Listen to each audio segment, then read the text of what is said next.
Good morning, I am Alejandro Portal, and today I am presenting the topic of social engineering ethics from a security viewpoint of concern. Social engineering is a common form of scamming a person into giving away important personal information with the intent to use the retrieved information in a malicious manner. This scam can be done with a variety of different methods involving cellular phones, social networks, email, in-person conversations, or even during general web browsing by means of pop-up advertisements. The target demographic varies based on the cause of the scam, whether it be for financial or informative benefits. However, there is a noticeable trend of targeting the elderly due to their increased vulnerability. To properly analyze the subject matter, the presentation will begin with the social engineering integration of the Internet and the background of how it has affected people's lives and information. It will then present several aspects of social engineering afterwards, like the social, ethical, legal, and global aspects. Social engineering has changed throughout the years, most notably as a result of the integration of technological means to achieve the end goal of gaining a person's private or personal information. The practice has evolved several times through recent history, each due to a new technological invention. Social engineering also has varying purposes, although the result of the action itself is often the same with slight variances. Social engineering has its roots in history, from the Book of Genesis to the Trojan horse. This is due to one of the main points of social engineering being to gain someone's trust to get an action done that is not in their best interest. Although modern social engineering entered the spotlight by the actions of Kevin Mitnick, having been branded as cyberspace's most wanted, due to his notorious hacking skills. Mitnick was exceptional at social engineering, feared by cellular providers as common corporate and government systems at the time were quite vulnerable to his methods. The United States government was especially threatened after going so far as to imprison him for 5 years by essentially luring Mitnick into a hacking trap to fabricate a reason for the arrest. Mitnick's method consisted primarily of gaining confidential information using verbal communication with employees who had access to the system in question. However, Mitnick's story is not so cut and dry. Some would view him as the villain, while others would view him as a vigilante. Truly, he was neither. In the ethical sense, his use of social engineering fell into the center gray area of neither good nor bad. Mitnick's actions were indeed questionable, gaining access to private systems by exploiting the human side of corporate entities. And in doing so, he ultimately paid for the consequence of jail time, instilling so much fear in corporations and the government to the point of being set up by federal agents. Except afterwards, he began using his skills to help corporations recognize the human flaws in their systems, to hopefully better security and self-awareness of vulnerabilities within those corporations. Kevin Mitnick is living proof that social engineering can bring ethical good to all parties involved. The purpose of social engineering varies from situation to situation. However, the purpose can be determined by the type of situation that does occur. For example, pop-up ads usually have the purpose of misleading a person into giving away financial credentials. Website lookalikes have the purpose of gaining a person's login credentials for a specific site. More common tactics, like the phone call conversations done by Kevin Mitnick, have the purpose of gaining credentials vital to entering a corporate or government network. Although not all uses of social engineering are malicious, there is always an ever-present ethical concern over the action. Social engineering, from an ethical standpoint, produces many concerns. The concerns consist of social aspects, pure ethical concerns, legal issues, and global access. It is an issue that occurs through many nations, usually committed with malicious intent, often targeted at corporate entities. As for the social analysis, the concern over social engineering ranges in terms of its aspects. The first notable aspect is the ranging target demographic, whereas the other aspect is the human component. Both aspects hold their own significance, and the human component is a more concerning one, as it highlights the security vulnerability of information from a business standpoint. The prime target demographic of social engineering is those that are less technically inclined, and the elderly by association. People who are less technologically savvy than others have a greater chance at failing for social engineering scams, like pop-up ads mentioning a virus on the device they are currently using.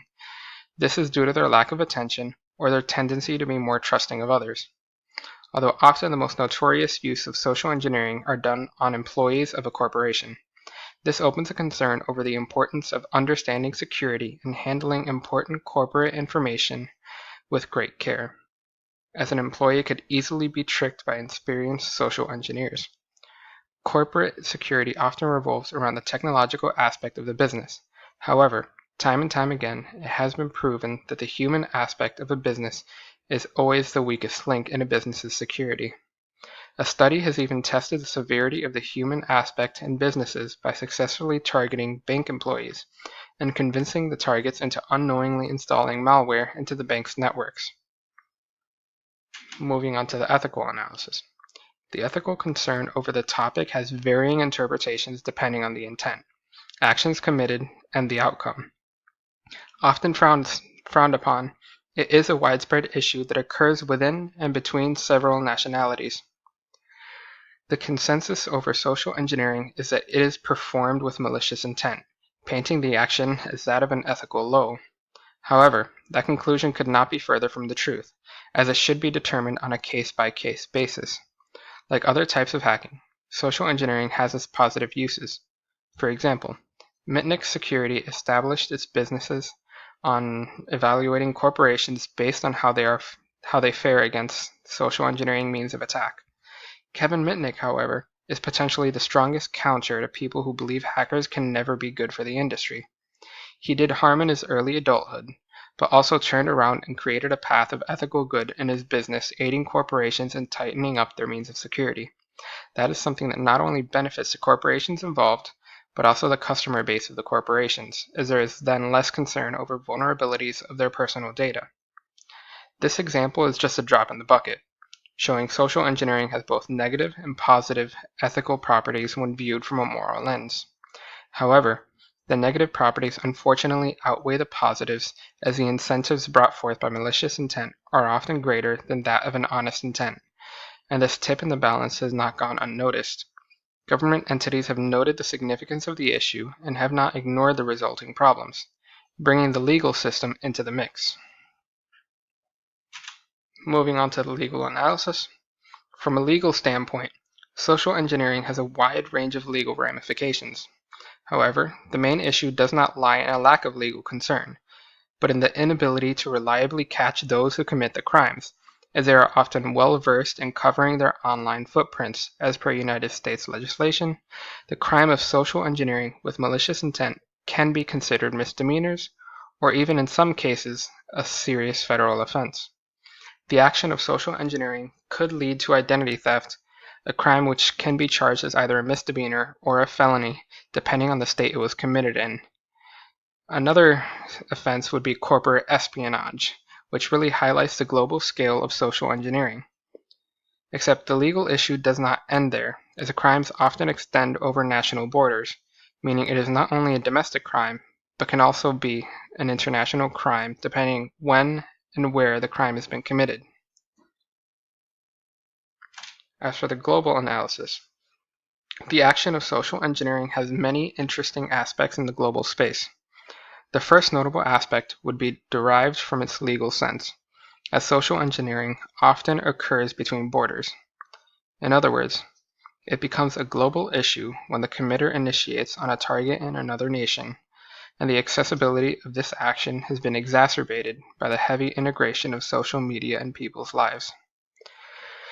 Social media platforms connected societies around the globe and in turn have connected the potential targets of social engineers, meaning social media platforms have become a popular platform for hackers to deploy their attacks.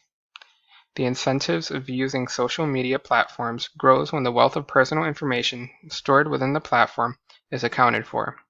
Delving further into the social media integration, reverse social engineering has grown because of sponsored tweets or posts, often grabbing the attention of unsuspecting victims, meaning the trust establishment required for social engineering to work occurs much quicker and without initiation by the person who carries out the attack. And in conclusion, Social engineering is a complex action with complex motives and varying outcomes. This complexity solidifies social engineering's place somewhere along the center of the ethical spectrum, as several factors contribute to the likelihood of its outcome either being beneficial or hurtful to those involved, factors of which include global, social, and legal ethics. Thank you.